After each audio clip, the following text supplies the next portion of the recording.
Kibasweka mutombe yasonga kyomunza Unayabandwa sikotiza mpasi yetu wamono muboloko Kamwaya kangwa kono kwa jamu kono kwa bile Mudia toma kukwa misaba ndia kisamu maluye kambulu kwa bisengwa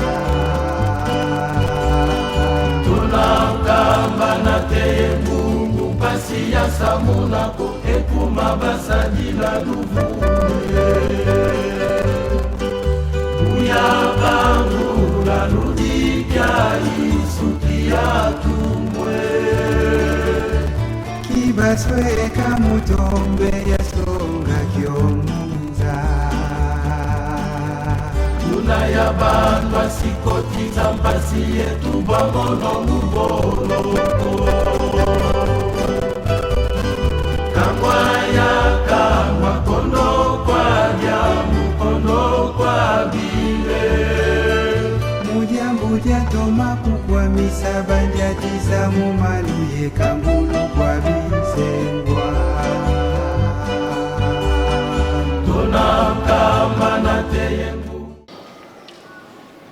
Muzola kwa seye mwana yetata mwanda velela Seye luluza mfumo wetu Yesu Kristo Voluyanga nala mono ngienda Pasivo ya lulombi la nsadisi Yande sikasikila yeno Mvu ya kwele mvu Impeve ya nlongo ilemba ninzatambula Kadika izei yoko Fikambi kwa nifikunda yandi kindwadi Beto tubankwa nsambu Ekuma kadi tata mwanda velela tumweni mumeto meso Tunzei mpe nkumbwani Yandi itata Simoni Kimbangu Kiangani Ntino yenge Ntino mintino Fumu azimfumu Nzambi azinzambi Lumbu kiandi kembutokulu Ilumbu kiandi mpe kembalukulu Le 12 octobre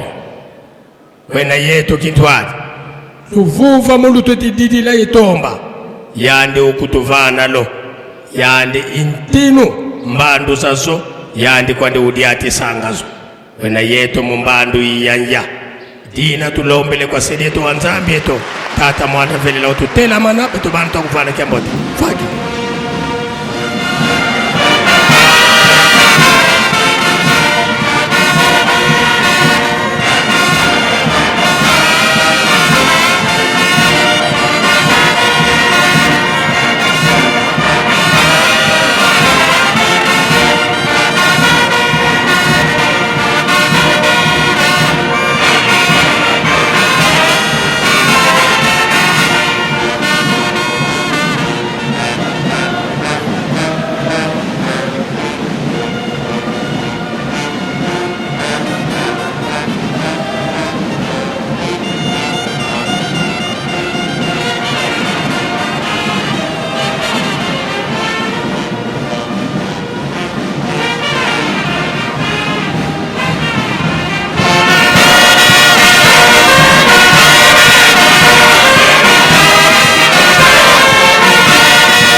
Pika tukubika moko Twavana tata nzambi kiambote Munkumbwa se ye mwana tata mwanda velela Munkumbwa se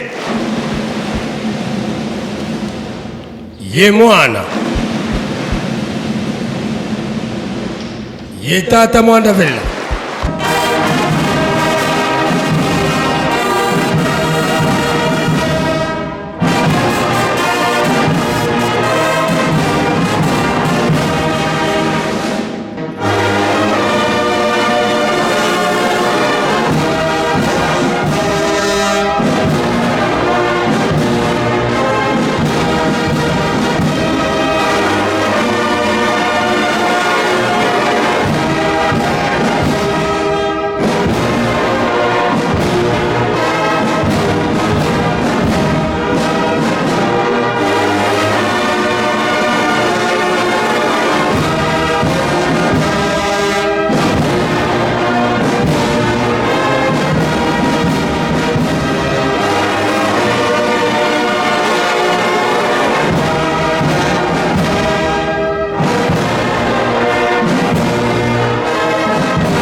tulendele kutofana sedeto wanzambi tutata mwanda velela beto bana bakutukulombele bakafulu watu sikidikisa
Tusama.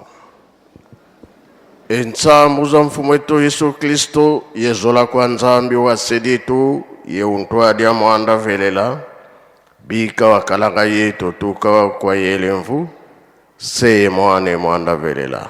Amen. Na kombo ya tata mwana pe tata molimo santo tolandaki mateye na biso mama pasteur mutatei biso abandelaki na banzemba ba Yuda akena mibeko mikanda na ye ya suka toyoki tobomba tosalela pona mokolo wana tobika ya solo tata nzambe alingi biso mingi tango nyonso atikaka biso te yango wana fo tozalaka makasi na mabondeli ye moko moto alobaka yango ke akoningisa mokili tina nini na oyo asalaka ye na solo na oyo wana asalaka na solo te tango ekoki.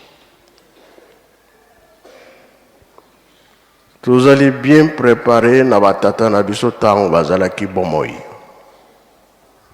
Papa ki solo kele, papa dia lungana, papa dia ngenda kotima. Batika ki biso te. Pona nini bango bayebaki oyo ezali koya na liboso. Ke kozala pasi mingi. Na bomwana na biso na kokola na biso bazalaki kobombela biso te surtout papa mfuma mbanza kola biso tobotami na mboka tokoli na mboka aza kolobela biso na masese mvengele utakuiza munza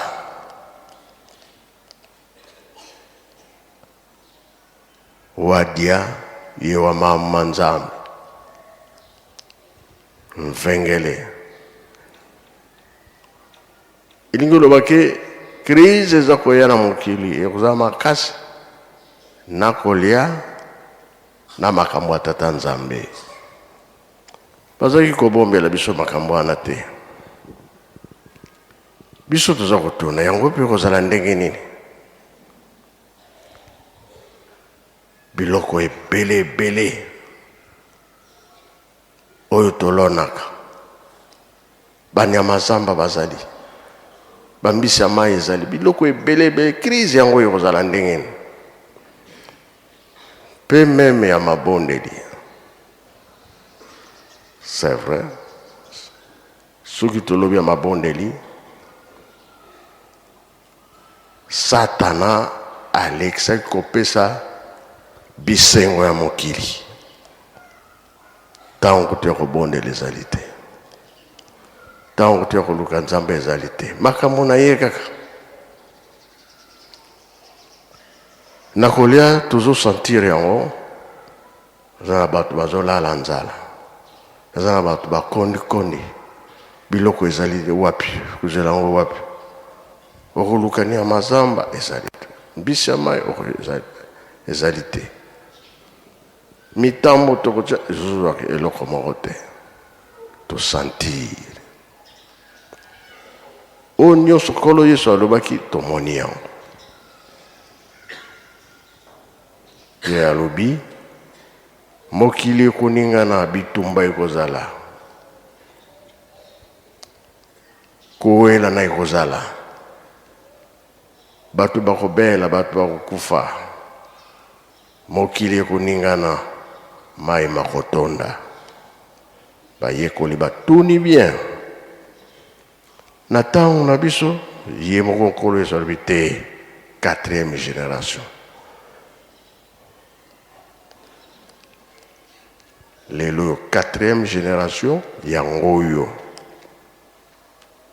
tokosala nini? Tobondela, tosala misala oyo bazotinda biso.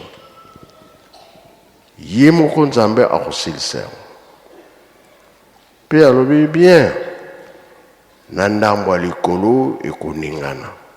Tokomi na esika wana te, tozana na nzela biso na biso ko tokoyokana ezali te.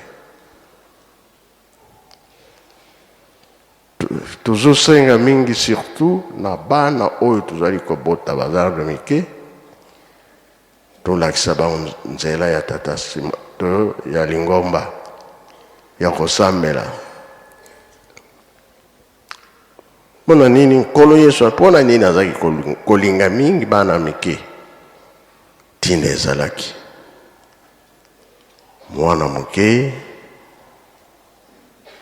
azali kokola me masumu ezali te. Mwana moke Nkolo Yesu alingaki bango. Mokolo si tosali bambeba mingi banda bomwana na yo na ntango yo okoli, tosali oyo tosali oyo Nzambe asepelaka nango te. Tina nde yango wana tobanda kobatela bana wana bayeba likambo ya Tata Nzambe, ata mpona bango tobika.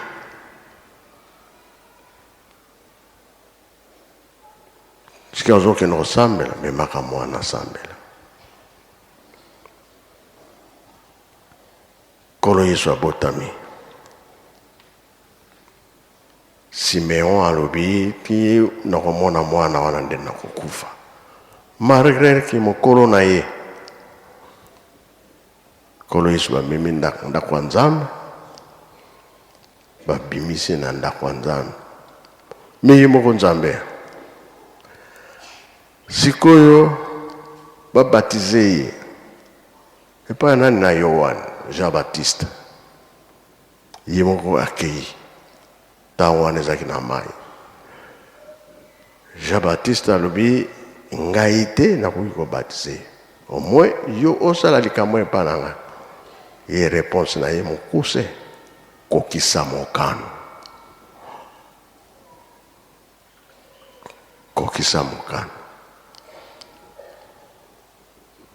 oyo nyonso tosalaka na mangomba to na lingomba, Nkolo Yesu mpe alekela banzela wana. Age ya 12 ans bake kokuta ye wapi? Na ndako ya Nzambe.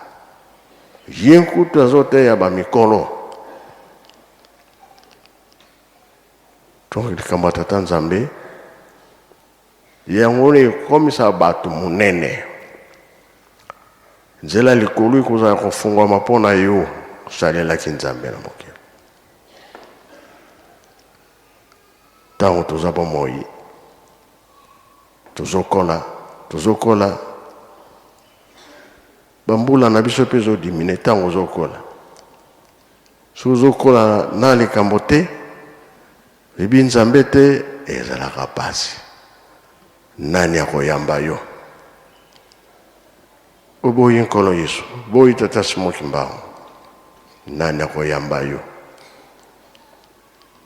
Pasi Nkolo Yesu amonaki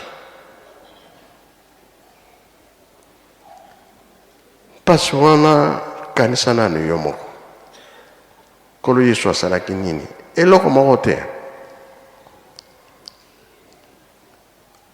Barabas mobomi mosali mabe balobi tika Barabas tia kolo Yesu na ekulusu asali nini mpona nini na Barabas bato balekaki mingi kolo Yesu bato moke ye alandi kaka oyo balobi tika Barabas boma kolo Yesu nde azwi kolo Yesu ye asokoli maboko pesi deja nzela esika wana balobaki ete makila na ye botangela ngo na mitu na biso oyo mpasi te na bana na biso na bakoko na biso na oyo bakoya nsima oyo mpasi te. Kolo Yesu mpe ntango bamama balelaki na ekuluzu bamemisaki ekuluzu makila ezali kotanga baleli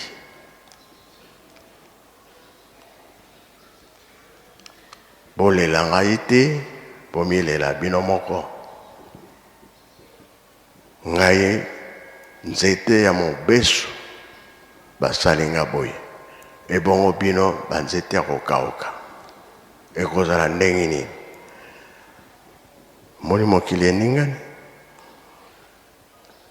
biso banzete ya kokauka tozokolela mpasi bato tozobomana tozosala boye kolo Yesu si amonaki nyonso ye nzete ya mobesu basali ye bongo ebiso nzete ya kokauka ekozala ndenge nini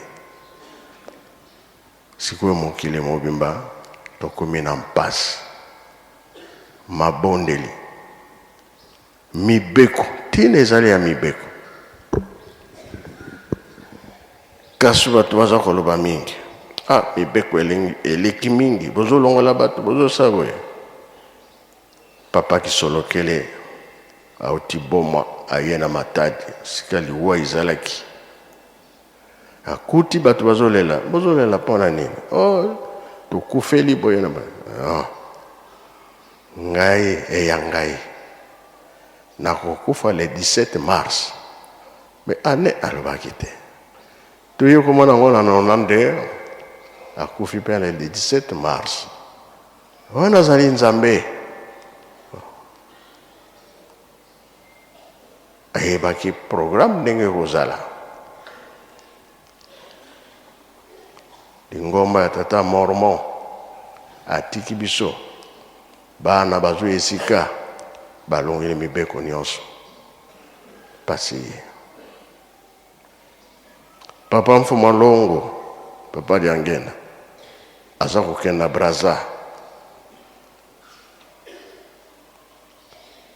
kuna azalaki na kati ya masuwa na bamindele Congo Braza ntango bayokaki ke papa aza koya bamibongisi bake na beach koyamba papa ntango komi wana bakiti nanu te batala miziki ezobeta bajene bamipesi soki ndenge ya bien me baremarke ezangaka te bamindele balobi papa makambo na nyonso eza bien kasi bajene oyo bakobomela yo lingomba mpona nini mibeko ezali te moto nyonso asala ndenge ya nini moto nyonso asala ndenge nini yango komili biso lelo mibeko ezotara bato bazoki koexplike jamais kasi bible alobi soki osalaka malamu continue kosala malamu na yo soki osalaka mabe continue mpe na mabe na yo oyo ekomi na biso nde yango wana baloba te basala te tolanda mibeko non kasi eyebani mpe ya ntimba ya ntimba ya nzuzi ya nzuzi tokosangisa te moto na moto asali likambo na ye etali osali malamu osali mabe pourvu ke bateyi bazali koteya paster bazali kolakisa makambo nyonso ezokende tokomi na suka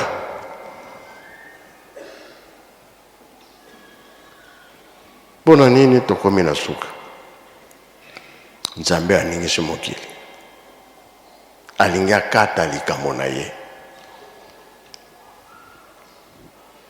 mokolo ya kokata likambo soki na butu soki na moi position wana okukuta na yango kaka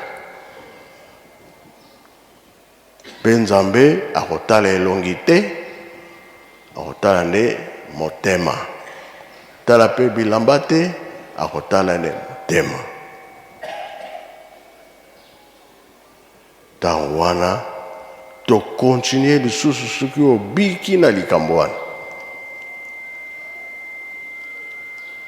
na oyo bakufa na biso toza bomoi tokozala ensemble mokolo wana banani bakokontinue banani bakokontinue te yango papa Mfuma Longo atikaki koyemisa nzembo avant atika biso na ntango bazalaki awa na 5 mois un appel dirigeant donc mpe kofesela makasi papa atikalaki biso na likambo baza te jejeki yemba na yo mutu na mutu abongisa mutu na mutu na position na yama oyo ya mabe tokomi na suka 4e génération yango oyo alakaki pa ya Adam Eve kenda korekipere bino na 4e génération na kolo yisto lobi makila na ye botangela wana mito na biso pasi eyaka te yango nzeta mobesu akei biso tala makambo ndenge ezosalama na mokili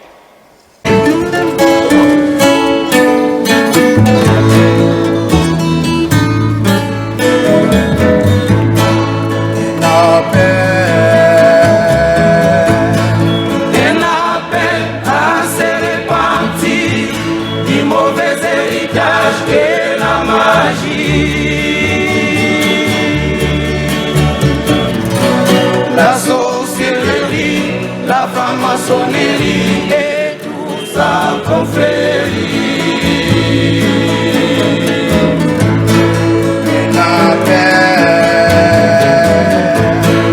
Un appel à se répartir du mauvais héritage de la magie. La sorcellerie, la franc-maçonnerie et tout ça confrérie.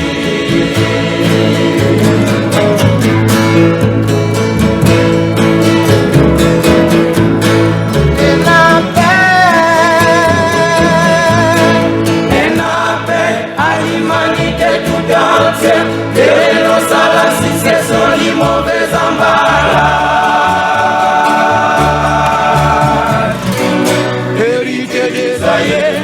Et qui nous a dit toujours davantage. Si les pouvoirs du consolateur, Papa Simon Pima, et de ses personnes, et celui des magiciens, des charlatans de ces mondains, qui sont si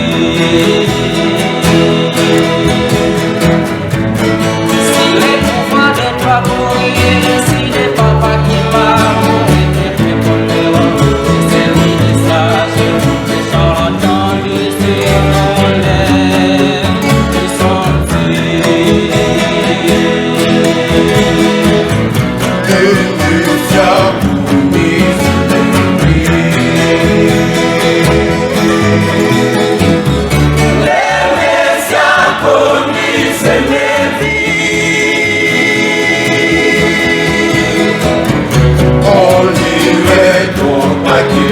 magicien.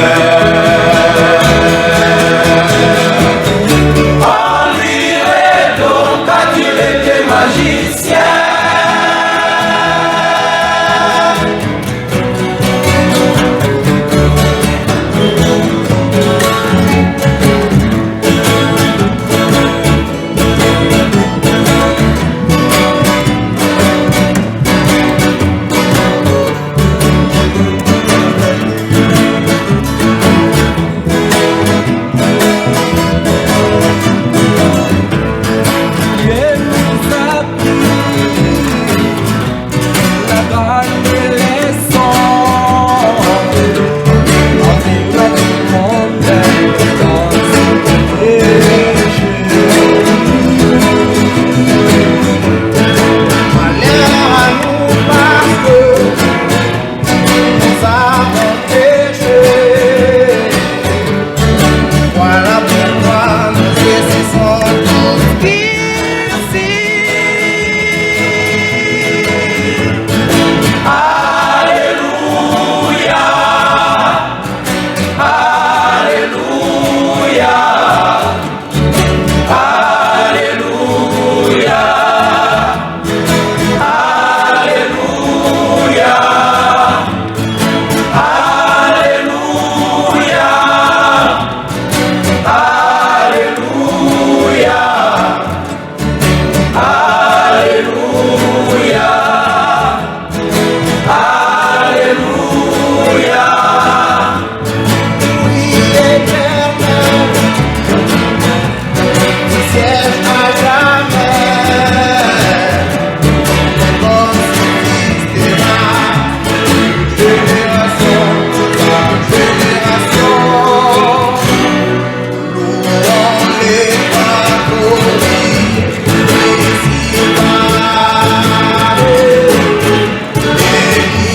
merci Jésus-Christ. Nyonso wana bapekisi biso tala kolo Yesu alobi ngai nazali kokende Petro fungola yango oyo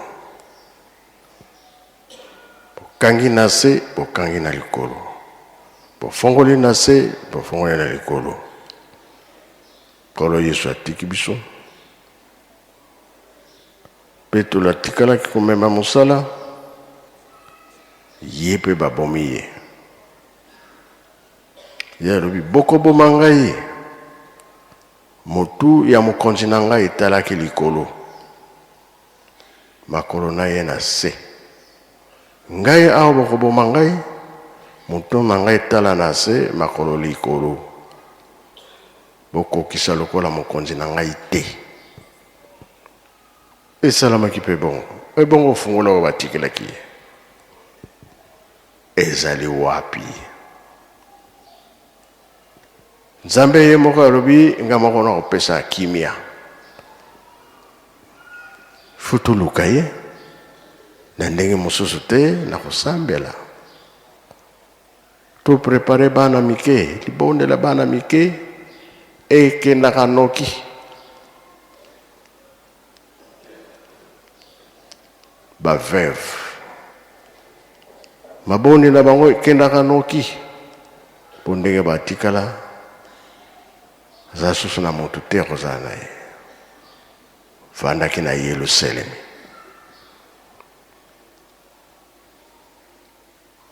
kasi na biso ezalaka kanda na koswana maloba mabe molimo wa Nzambe ekolata biso ndenge nini o moke Nzambe apesi biso tosalela yango na kombo ya Tata Mwana mpe Tata Molimo Santo amen. Bika tokubika moko twatonda lusiku musu tutambudi kwa Tata Mwanda Velela munkumbwa se mwana Tata Mwanda Velela munkumbwa se ye mwana ye Tata Mwanda Velela